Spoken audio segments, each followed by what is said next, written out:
जय सिया राम मेरे संपूर्ण प्रिय सनातनी साथियों को।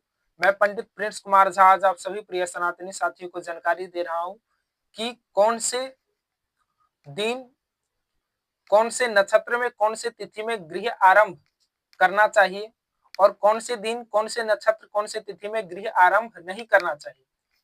तो मित्रों, शास्त्रों में कहा गया है अर्कवार और कुंजवार अर्थात रविवार और मंगलवार, यह 2 दिन गृह आरंभ नहीं करना चाहिए। फिर 5 प्रकार की तिथि होता है, नंदा, भद्रा, जया, रिक्ता और पूर्णा। इनके जो भीतरी संज्ञा है, चतुर्थी, नवमी और चतुर्दशी, यह रिक्ता तिथि में आने वाली संज्ञा है। तो इन रिक्ता तिथि में कभी भी गृह आरंभ नहीं करना चाहिए। ऐसा करने पर गृहपति का मृत्यु हो जाता है रिक्ता तिथि में।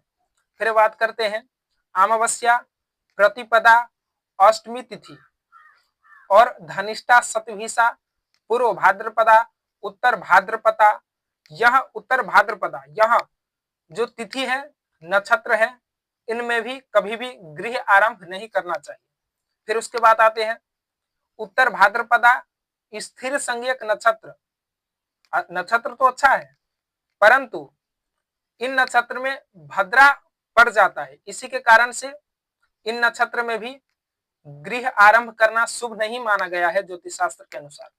फिर बात करते हैं लग्न कुंडली के अनुसार। देखिए, गृह आरंभे लग्न स्थान ग्रह स्थिति विचारणम, अर्थात गृह आरंभ करते वक्त एक लग्न कुंडली बनाइए उस समय का और उसके अनुसार जानिए कि इस समय में गृह आरंभ करना उचित होगा या फिर नहीं, शुभ फल देगा या फिर अशुभ फल देगा। तो देखिए, इनके अनुसार घर का जो आयु होता है वह निर्धारण किया जा सकता है।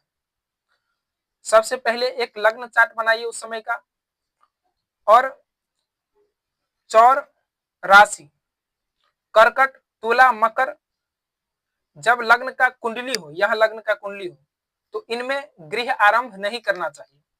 फिर बात करते हैं जब अशुभ ग्रह, मेरे कहने का तात्पर्य लग्न का जो मालिक है वह 12वें भाव में नहीं होना चाहिए और छठे, तृतीय, छठे और एकादश भाव में, एकादश स्थान में, तृतीय, छठे और एकादश स्थान में पाप ग्रह है तो वह बहुत अच्छा गृह आरंभ के लिए मुहूर्त है, समय है। तो उन समय में गृह आरंभ करना चाहिए, परंतु वही छठे, 8वें और 12वें भाव में जब शुभ ग्रह जाकर के बैठ जाए और उस स्थिति में आप गृह आरंभ करते हैं तो फिर गृह आरंभ का करने का अर्थ यही होता है उस समय में कि उस गृहपति का मृत्यु या फिर उनका घर जो है वह ज्यादा दिन तक सही सलामत से नहीं रह पाएगा।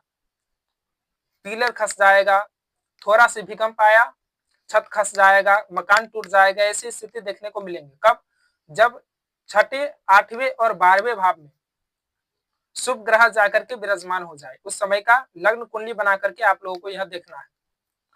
तो यह था, हमने जहां तक पढ़ा है तो उसके अनुसार आप लोगों को एक साधारण सूत्र, और भी सूत्र है, परंतु यह साधारण सूत्र आप सभी लोगों को बताइए कि गृह आरंभ किस मुहूर्त, किस दिन और किन नक्षत्र में करना चाहिए और नहीं करना चाहिए। यह 2 जानकारी आज आप सभी को हमने प्रदान किया।